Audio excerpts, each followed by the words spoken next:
والله سلااو لێوەش بەخێر من سەرەتا من بەردەوامم جلانم لەبەرە و بەردەوامیشەی پۆشم و جلی ڕەسەنی کوردی هەم بۆ ئەم جیلە کە بزانن ئەم فەرەنجیە چییە و بوو زەوانە چییە و فەخیانە چییە و ئەو خەنجەرە چییە خۆی ئەم خەنجەرە یەک ئینیشیەیە یەک نهێنی هەیە بەڵام کەم کەسەیە بزانێ. باشە ئەو نهێنیە چییە لە سەردەمی باپیرانمان و ئەم خەنجەرەیان کردوتە ئێرەیە؟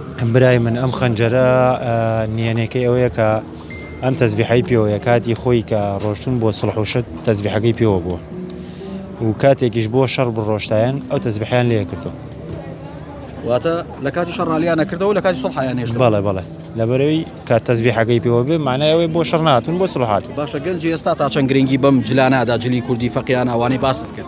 وڵای جلی کوردی لای خۆمان بەس بە بۆ بۆن و ئەو شتانە لە بەرێکن بەڵام جلی کوردی جلێکە یعنی لە هەموو وڵاتێک بەقەی جوانی جلی کوردی نییە هیچ وڵاتێک هیچ قەومێتێک جلی کوردی زۆر جوانە ینی هەم چی لە ئافرەتان چی پیاوانشی بەدەر لە جلی کوردی بەڕای تۆ منە پرسم خواردنی فاسفود یا خواردنی کوردەواری لای تۆ؟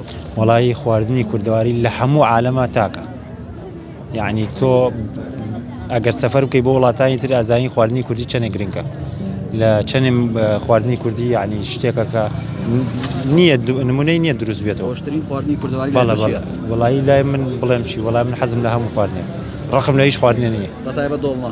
وڵی من دۆڵمە کێشەم دۆڵمە نییە باس من خۆم بە شخصی خۆم لە زستانە زیاتر حەزم لە دۆینێ دوینە ئارەوەڵا.